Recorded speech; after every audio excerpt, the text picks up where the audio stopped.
اس نے 8 کے قریب قومی اور بین الاقوامی ایوارڈ حاصل کی۔ 2015 میں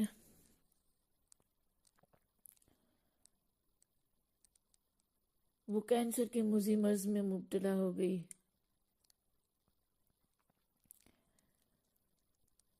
ایک سال وہ اس مزمن مرض سے لڑتی رہی، بس یہیں آ کر وہ ہار گئی۔ کینسر سے اس بہادر خاتون کو بچھاڑ دیا موت نے۔ میں نے اس کی بیماری کا سنا تو اس سے ملنے ڈیورن روڈ لاہور میں اس کی رہائش گاہ پر گئی، مگر مل کر بھی نہ مل سکی۔ وہ بے سود پڑی سو رہی تھی۔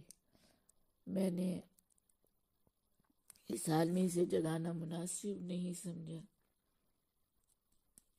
میں بات کیے بغیر ہی لوٹ گئی۔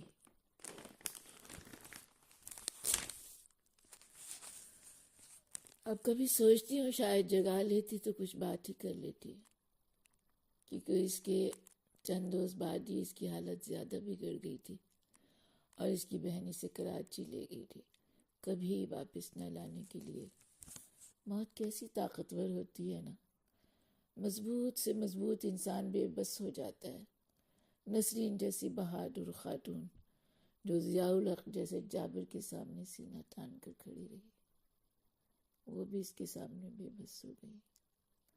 دراصل اس کی شاعری میں معاشرتی عنصر کے ساتھ ساتھ سیاسی عنصر بھی شامل تھا۔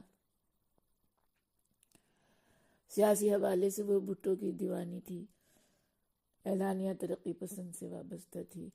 یہاں بھی وہ سچ کی آواز بن کر ابھری، جس کی وجہ سے اسے حکومتی عتاب سے بھی گزرنا پڑا۔ بھٹو کی شہادت پر اس کے لکھے گیت میں بھٹو ساگر سندہ اور نظم شہید ذوالفقار علی بھٹو دیوار نے تو ایک ہلچل سی مچا دی تھی۔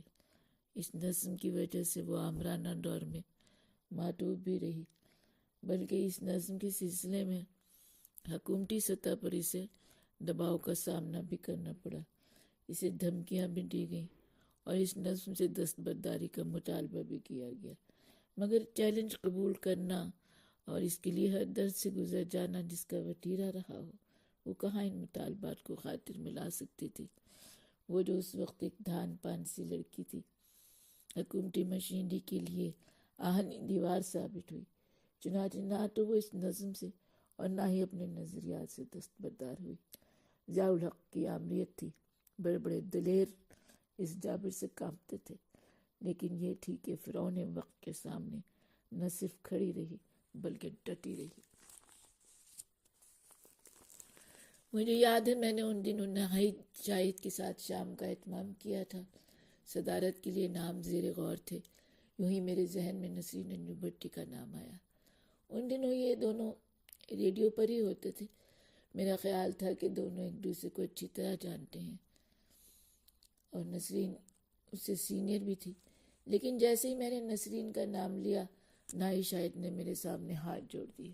خدا کا واسطہ ہے، وہ تو ہے ہی بلیک لسٹ، اس کی صدارت رکھ کے مجھے بھی بلیک لسٹ کروانا ہے۔ ڈرپوک، میں نے نائی شاہد کو تانا دیا، پر وہ بھی ڈٹائی سے بولا، میں ڈرپوک، میں بزدل، پر میں بے وقوف نہیں۔ صاحب شام کی وجہ سے ہم نے نسرین کا نام ڈراپ کر دیا، مگر اسے ادب کی اس مسند اعلیٰ سے کون ڈراپ کر سکتا تھا جو اپنے شاعری کے بلبوتے پر وہ حاصل کر چکی تھی۔ اس کی ایک نظم پر اختتام کرتی ہوں۔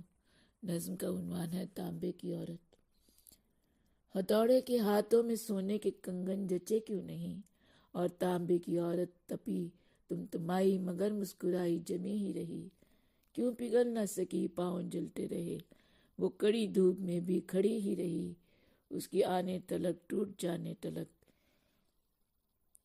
نہیں، اس کو سچ مچ کسی بات کی